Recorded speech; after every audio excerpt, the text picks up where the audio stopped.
Hello friend, कैसे हैं आप लोग। हम एक नया टॉपिक लेकर के आए हैं जिसमें आपका प्रीलिम्स के लिए पॉइंट ऑफ व्यू से इम्पोर्टेंट होता है। चाहे आप सिविल का एग्ज़ाम दे रहे हो या फिर किसी वनडे एग्ज़ाम का आप प्रिपरेशन कर रहे हो, इसके पॉइंट ऑफ व्यू से अगर हम देखते हैं तो कई चीज़ें निकल कर के आती हैं। टॉपिक बहुत छोटा है बट क्वेश्चंस कम से कम 4 से 5 बनते हैं और किसी तरह से कमीशन जो है कि आपसे सवाल कर सकता है।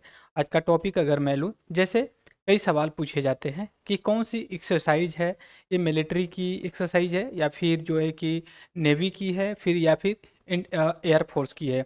इंडिया के कॉन्टेक्स्ट में हम देखते हैं जनरली होता क्या है, जैसे मान लीजिए हर विश्व या फिर आप 18वीं या 19वीं सदी की अगर बात करें, जिसके पास नेवल क्षमता मतलब जिसके पास नेवी बहुत ही स्ट्रांग होती थी, वही विश्व पे जो कि राज किया। छोटा सा देश जिसको आप देखेंगे, जिसको ब्रिटेन के नाम से जानते हैं, जहां वो कहता था अपने देश के लोगों से कि देखिए हमारा साम्राज्य इतना बड़ा है, कहीं वहां पे सूर्यास्त नहीं होता है, मतलब सूर्यास्त नहीं होता, सूर्य कभी डूबता नहीं है।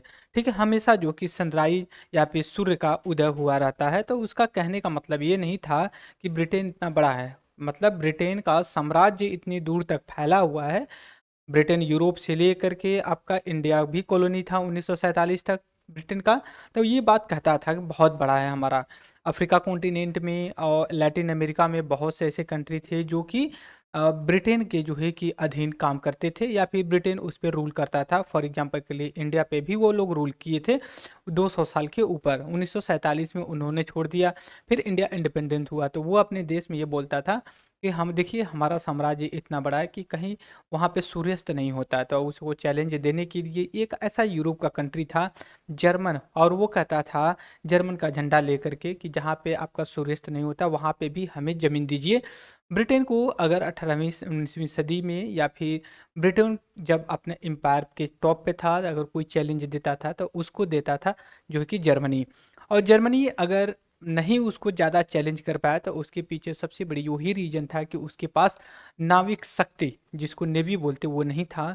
और ब्रिटेन अगर पूरे विश्व पे अगर राज किया तो उसके पीछे सबसे बड़ा एक रीजन कई थे, उनमें से एक ये था कि ब्रिटेन के पास जो कि नेवल कैपेसिटी मतलब नेवी की बहुत बड़ी एक फोर्स हुआ करती थी। उसी के कॉन्टेक्स्ट में आज हम बात करेंगे एक ऐसा मतलब एक्सरसाइज या फिर विश्व के कई ऐसे देश हैं जिनकी नेवी आती है भारत के साथ। जो भारत इंडियन नेवी है उनके साथ एक एक्सरसाइज करती है, मतलब प्रैक्टिस करती है, जिसको कहते हैं मिलन। क्या करते हैं? मिलन। मिलन का अगर आप इंग्लिश में देखें तो मीटिंग होती है। ठीक है, क्या होती? मीटिंग होती है। और मिलन एक हिंदी वर्ड है, निकल करके आता है, जिसे कहते हैं ना मिलना, मिलन। उस कॉन्टेक्स्ट में हम बात करते हैं। तो ये जो एक्सरसाइज हो रही है, ये विश्व के कई देशों के साथ जो उनकी नेवी होती है, और भारत की जो नेवी है वो इंडियन ओशन में जो कि अपनी एक्सरसाइज कर रही है। और उसके लिए अमेरिका, ब्रिटेन, जापान, कई विश्व के कई बड़े बड़े देशों का जो कि यहाँ पे एक मिलन है। और उसी से वर्ड निकल के आता मिलन नेवल एक्सरसाइज 2024। लगभग हर साल होता है। पहली बार इसकी शुरुआत हम 1995 में 1995 में किए। जनरली ये 2020 तक 2020 तक 2020 तक ये अंडमान निकोबार जो सी होता है वहाँ पे किया जाता था। लेकिन अब जो है 2020 के बाद अब ये कह दिया गया कि चलिए इन जो अंडमान सी है उसके अलावा भी कहीं पे किया जाए, जैसे मान लीजिए बे ऑफ बंगाल एंड अरब सी। तो इस वजह से इस साल जो लगभग 2-3 साल से की जा रही है मिलन एक्सरसाइज, ये जो कि विशाखापट्टनम आपका ईस्टर्न कोस्ट पे पड़ता है वहाँ पे की जा रही है। तो सवाल कई निकल कर के आते हैं यहाँ पे। कई निकल कर के कैसे आते हैं कि सबसे पहले बात पूछ दिया जाएगा कि जैसे सवाल के आधार पे कि मिलन क्या है। मिलन एक तरह की मैं जो कि नेवल एक्सरसाइज है, जो कि विश्व के कई कंट्री जो कि साथ में आते हैं, और उनमें भारत की भी नेवी जो कि काम करती है, एक्सरसाइज करती है। तो सबसे पहले ये तो बात है ही है, लेकिन यह भी हमें जानना बड़ा ज़रूरी होता है कि उसमें होता क्या है। देखिए, होता ये है कि जैसे अमेरिका हो गया, ब्रिटेन हो गया, जापान हो गया, ऑस्ट्रेलिया हो गया, उनकी जो नेवी फ़ोर्स आती हैं विशाखापट्टनम या फिर बे ऑफ बंगाल या फिर इंडियन ओशन में, तो वो एक-दूसरे से प्रैक्टिस करते हैं। जैसे मान लीजिए कोई रेसलर है या फिर जो कुश्ती लोग लड़ते हैं, तो वो एक गाँव से दूसरे गाँव में जाते हैं और उस गाँव में कई अलग-अलग गाँव से लोग आते हैं, तो अपनी ज़ोर की आज़माइश करते हैं, अपने-अपने से क्षमता का अपना प्रयोग करते हैं, वो लोग प्रैक्टिस में लाया रहता है। तो ऐसे ही मिलन एक्सरसाइज में जब आते हैं विश्व के कई नेवल पावर, तो वो जनरली यही अपना एक्सप्रेशन देना चाहते हैं या कंट्रीब्यूशन करना चाहते हैं, और लोग सीखना भी चाहते हैं वहाँ से। ऐसा नहीं है कि अमेरिका विश्व की सबसे बड़ी पावर में से एक है, पावर है, तो वो सबको सिखाता है, ऐसा नहीं है।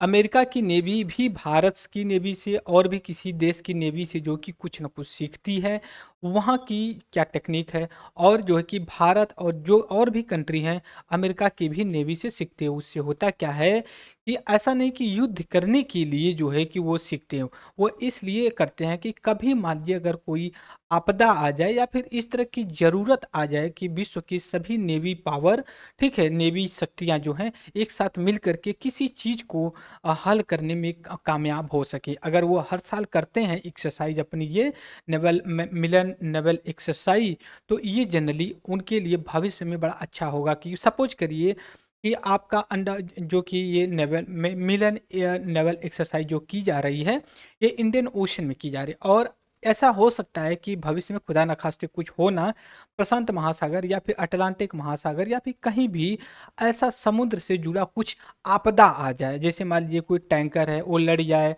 या फिर कुछ ऐसा चीज हो जाए जिसमें आप अनुमान ये लगा सकते हो कि नहीं उसमें मिलिट्री नहीं जा सकती, केवल एयरफोर्स और नेवी जा सकती है। तो वो मिलिट्री तो नहीं जाएगी, तो जो नेवल होगी, नेवी होगी, वहाँ पे जाएगी और जो है कि वो काम करेगी, राहत बचात करेगी। विश्व के सभी देश आएंगे, सहयोग करेंगे, और उनको सहयोग करने में तब आसानी होगी जब वो पहले भी कोऑर्डिनेट किए रहे होंगे एक दूसरे से एज ए प्रैक्टिस के रूप में।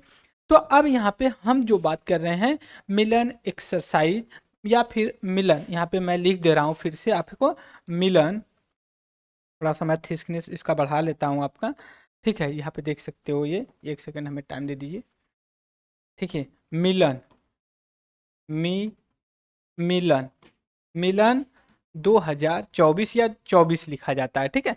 अब यहाँ पे 24 का मतलब ये मसली 24 कंट्री हैं, ये 2024 को इंडिकेट करता है, ठीक है। और ये 1995 से ये जो है कि शुरू हुआ है, और ये 1995 से लेके 2020 तक जनरली ऐसा देखा जाता था अंडमान एंड निकोबार, ठीक है, निकोबार सी में प्रैक्टिस की जाती है, की जाती थी। लेकिन 2020 के बाद से यहाँ पे फिर से मैं कलर अपना चेंज करूँगा, क्योंकि आपको दिखाना है कि नहीं जनरली क्या इंडिकेटर होता है, ठीक है। मैं ये कलर लेता हूँ, ये दिख रहा होगा शायद मुझे, ठीक है। तो ये 2020 से लेके अभी जो 2024 का ये एक्सरसाइज हुई है, तो जनरली अब इसको विशाखापट्टनम, विशाखापट्टनम, विशाखापट्टनम में जो है कि एक्सरसाइज की जा रही है। तो इस वजह से जो है कि न्यूज में रहा है, तो हमने इसको डिस्कस किया। दूसरी चीज यह भी इसमें हमें देखने की बात है कि हमें जो मैपिंग का भी अपना ध्यान रखना चाहिए कि मैपिंग को कैसे करें। तो सबसे पहले हमें अंडमान एंड निकोबार के बारे में पता होना चाहिए, पहला। दूसरा, हमें विशाखापट्टनम, विशाखापट्टनम का लोकेशन पता होना चाहिए। तो मैं ओवरऑली आपको इंडिकेट करना चाहता हूँ कि जो विशाखापट्टनम है, फिर से मैं कलर चेंज करता हूँ आपका, ठीक है। जो विशाखापट्टनम है ये आपका ईस्टर्न कोस्ट पे है, और जो अंडमान निकोबार है ये जो है कि आपको अंडमान निकोबार जो आइलैंड है वहाँ पे जो यूनियन टेरिटरी के रूप में देखा जाता है, और ये पार्ट है इंडियन ओशन का, इंडियन इंडियन ओशन का ये पार्ट रहता है। दूसरी तरफ अब यहाँ पे थोड़ा सा मैं ब्रीफ लेता हूँ कि हमारा जो टॉपिक है, ठीक है, टॉपिक ये है मिलन, ठीक है, मिलन, मिलन 24। इसका मतलब ये हो गया कि 2024 का, ठीक है, 2024 का जो है कि एक्सरसाइज की जा रही है। और ये किस तरह की है, ये नेवी नेवी एक्सरसाइज है, ठीक है। जो एक्सरसाइज करते हैं जो नेवी के लोग होते हैं, जो पानी में जहाज चलते हैं ना, वो उसका होता है। और ये 1995 से शुरू हुआ, और 2020 तक ये जो 2020 तक ये कहाँ पे होता था, अंडमान एंड निकोबार सी में होता था। और अंडमान निकोबार जो ये सी है, दरअसल ये आपका इंडियन ओशन, ठीक है, इंडियन ओशन, ओशन का ये पार्ट है। तो आपके दिमाग में एक चीज आना चाहिए कि यहाँ पे मैं सी लिख रहा हूँ, यहाँ पे ओशन लिख रहा हूँ, तो इनमें डिफरेंसेस क्या होते हैं। ओशन का मतलब महासागर होता है, ये आपका ओशियन है, ठीक है। और जब हम बात करते हैं सी की बात करते हैं तो ये छोटा सा होता है जिसको सी कहते हैं। कहते हैं कि एक ओशन में कई सी हो सकते हैं, जैसे प्रशांत महासागर विश्व का सबसे बड़ा ओशन है। प्रशांत महासागर हिंदी वर्ड है, सी जो है ओशन जो कि इंग्लिश वर्ड है। जैसे प्रशांत पैसिफिक ओशन उसको बोलते हैं इंग्लिश में, तो उसमें कई है, येलो सी है, साउथ चाइना जापान सी है, तो कई के छोटे छोटे जो कि सी पड़ते। तो वैसे ही इंडियन ओशन में एक छोटा सा सी पड़ता है, उसको अंडमान निकोबार बोलते हैं। पहली बात हमें ये पता होना चाहिए।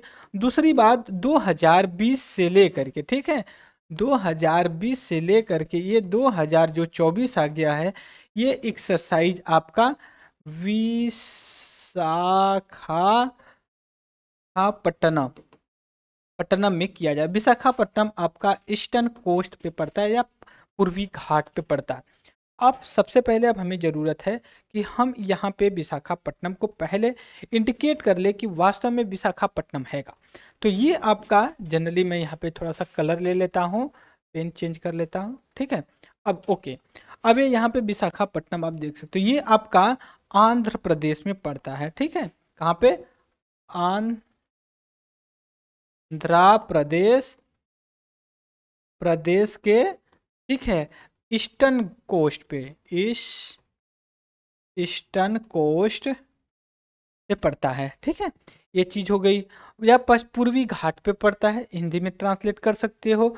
और दूसरी तरफ अब हमें क्या खोजना था, हमें ये जानना था कि वास्तव में जो अंडमान निकोबार है वो है क्या। देखिए अब जनरली देखेंगे ये वाला जो पूरा लोकेशन दिख रहा है, ये आपका जो कि अंडमान निकोबार है। लेकिन ये वाला जो एरिया पड़ जा रही, ये आपका अंडमान एंड निकोबार सी है। क्या है? सी है। तो अगर आपसे सवाल पूछा जाएगा तो ऐसे ही पूछा जाएगा, अंडमान निकोबार कहाँ पे? इंडियन ओशन में। अंडमान निकोबार सी कहाँ पे है? इंडियन ओशन में है। विशाखापट्टनम कहाँ? आंध्र प्रदेश में पड़ता है। दूसरी तरफ ये आंध्र प्रदेश की जो कि ईस्टर्न कोस्ट पे पड़ता है। और दूसरी एक चीज और मैं यहाँ पे आपके साथ इंडिकेशन करना चाहता हूँ मैपिंग के थ्रू, कि देखिए ट्रॉपिक ऑफ कैंसर होता है जो 23.5 डिग्री नॉर्थ में, Tropic of Cancer 23.5 degree north में है।